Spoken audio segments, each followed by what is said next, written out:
deleted scene from Breaking Dawn that you've probably seen because it goes viral all the time because for some unfortunate reason people really like the scene. It was cut from the film, and what it actually is just a demonstration in Twilight's racism. And before I get into it, because again, this scene was unfortunately taken from the books, it does not matter what Stephanie thought she was writing. It doesn't matter if Jacob is a werewolf. Very few people sit down and say, I'm going to write something racist. Regardless, that's what this is. So this is when Bella is pregnant with Rasputin, and Bella, by the way, wants Jacob to stay there. And Esme tells Rosalie to get Jacob something to eat, and she literally serves him in a dog bowl that says Fido on it, and then he like throws it back at her. And what's even worse is in the book, we learn that she literally like made this with her hands out of a mixing bowl and carved Fido into it. It says it'd probably been a big mixing bowl, but she bent the bowl back in on itself until it was shaped almost exactly like a dog dish. I had to be impressed with her quick craftsmanship and her attention to detail. She scratched the word Fido into the side. Excellent handwriting. So first of all, it's just incredibly inappropriate and offensive to have a white woman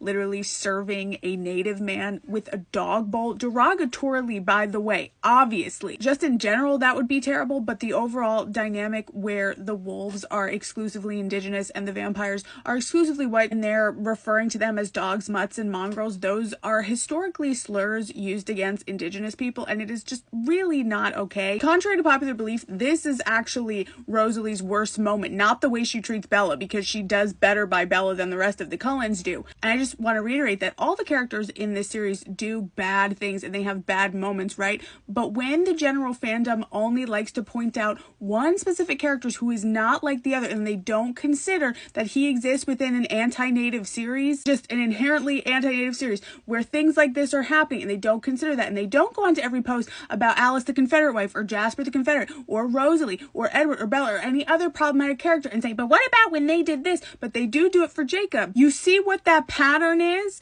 and why this isn't okay? If you still don't, maybe re-examine before leaving comments. But yeah, I hate this scene. It's terrible, and I hate that it always goes viral for the wrong reasons.